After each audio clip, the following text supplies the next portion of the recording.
پیارے پاکستان کے پیارے پاکستانیوں، اس ویڈیو میں بات کریں گے اس شخص کے بارے میں۔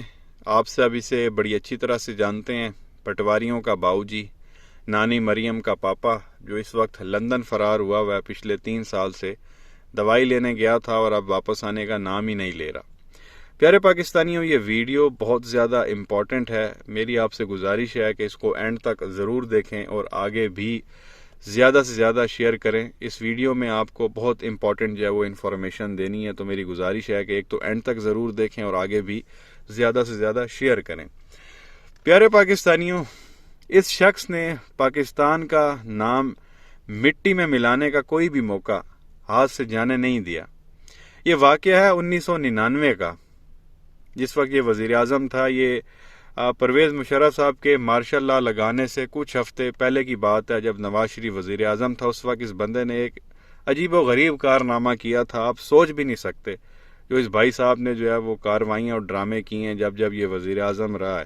اور دکھ اس بات پہ ہوتا ہے کہ یہ بندہ آلریڈی ملک کا 3 بار وزیر اعظم رہ چکا ہے اور اب 4تھی بار یہ بننا چاہتا ہے، اور اب بیٹی کو بھی جو ہے اس نے آگے لگایا ہوا اسی کام کے لیے۔ 1999 میں پیارے پاکستانیوں، 17 اگست 1999 میں جو ہے وہ ترکی میں ایک زلزلہ آیا تھا، شاید آپ لوگوں کو پتا ہو، اور وہ بڑا شدید خوفناک زلزلہ تھا، جس کے نتیجے میں ترکی میں جو ہے وہ 40 سے 50 ہزار لوگوں کی ہلاکت ہو گئی تھی۔ تو اس وقت ہمارے اس عظیم وزیر اعظم نواز شریف نے کیا کارنامہ کیا تھا، یہ میں آپ کو، جو اس وقت ترکی میں پاکستان کے سفیر تھے 1999 میں جب یہ زلزلہ آیا تھا، تو اس وقت ہمارے وزیر اعظم نے کیا کارنامہ کیا تھا، یہ میں آپ کو جو ہمارے اس وقت سفیر تھے ترکی میں، انہی کی زبانی جو ہے وہ سنواتا ہوں کہ نواز شریف نے کیا کام کیا تھا۔ یہ پہلے آپ سن لیں کہ سفیر صاحب ہمارے کیا فرما رہے ہیں، جو اس وقت ترکی میں تھے 1999 میں، اس وقت نواز شریف نے کیا کیا تھا۔ یہ پہلے آپ سن لیں، پھر آگے جو ہے وہ مزید بات کرتے ہیں۔ وہ یہ بات تھی کہ 1999 میں ترکی میں بہت خوفناک زلزلہ آیا تھا، کوئی 40-50 ہزار لوگ مر گئے تھے۔ تو میں اس زمانے میں وہاں سفیر تھا، تو میرے پاس زلزلے کے تیسرے دن اس وقت ہمارے وزیر خارجہ تھے سرتاج عزیز صاحب، ان کا فون آیا کہ وزیر اعظم صاحب آنا چاہتے ہیں۔ میں نے کہا کیوں آنا چاہتے ہیں؟ کہنے لگے وہ ترکوں سے تعزیت کرنے کے لیے آنا چاہتے ہیں۔ تو میں نے کہا کہ دیکھیے، یہاں تو قیامت صغریٰ ٹوٹی ہوئی ہے، اتنے لوگ ہلاک ہو گئے ہیں، ترک حکومت کو تو سمجھ میں نہیں آ رہا کہ وہ کیا کرے، تو ایسے میں وہ ہمارے وزیر اعظم کی میزبانی کا بار کیسے اٹھائیں گے؟ ان کا کہ میں بھی یہی سمجھانا چاہ رہا تھا وزیر اعظم کو، لیکن وہ سمجھ نہیں رہے، آپ ان سے بات کر لیجئے۔ میں نے کہا اچھا، میں بات کر لیتا ہوں۔ تو میں نے فون کیا، وہ میرے فون کے منتظر تھے، نواز شریف صاحب۔ تو کہنے لگے میں آ رہا ہوں۔ میں نے کہا نہیں سر، آپ مت آئیے، اس وقت یہ صورتحال ہے۔ تو پھر میں کب آؤں؟ میں نے کہا میں آپ کو بتاؤں گا۔ اس کے ہفتے بھر کے بعد میں نے ترکوں سے بات کی اور انہوں نے کہا کہ ٹھیک ہے، آ جائیں۔ تو وزیر اعظم صاحب آ گئے، ترکوں نے ہمیں وہ سارا علاقہ دکھایا، سب گھوم گھام کے۔ شام کو جب ہم ہوٹل پہنچے استنبول میں، تو تھوڑی دیر کے بعد میاں صاحب نے مجھ سے کہا کہ کباب کھانے چلتے ہیں۔ استنبول میں ایک کبابی ہے جس کے کباب میاں صاحب کو بہت پسند تھے، وہ یورپ آتے جاتے وہاں پہ رک جایا کرتے تھے کباب کھانے کے لیے، اور اس کو انہوں نے سرکاری مہمان بنا کر 1 ہفتے کے دورے پہ پاکستان بلایا تھا۔ آپ اگر آج اس کے ریسٹوراں میں جائیں تو اوپر سے نیچے تک وہ تصاویر لگی ہوئی ہیں میاں صاحب کے ساتھ، اور پاکستان اچھا 1 ہفتہ پاکستان کے خرچے پہ آئے وہ، اور پاکستان میں میاں صاحب تو صرف اس لیے کہ میاں صاحب کو ان کے کباب اچھے لگے، کباب بہت پسند تھے۔ تو جب انہوں نے مجھ سے کہا کہ چلیں کباب کھانے کے لیے، تو میں نے کہا کہ مناسب نہیں ہوگا۔ کہنے لگے کیوں؟ میں نے کہا دیکھیے، آپ ترکوں کو پرسہ دینے آئے تھے، اچھا نہیں لگے گا، اور آپ جب نکلیں گے تو پورا پروٹوکول چلے گا، وہ آؤٹ رائڈرز سیٹیاں بجاتے ہوئے چلیں گے، سب حفاظتی، اچھا نہیں رہے گا۔ تو کہنے لگے کہ اچھا،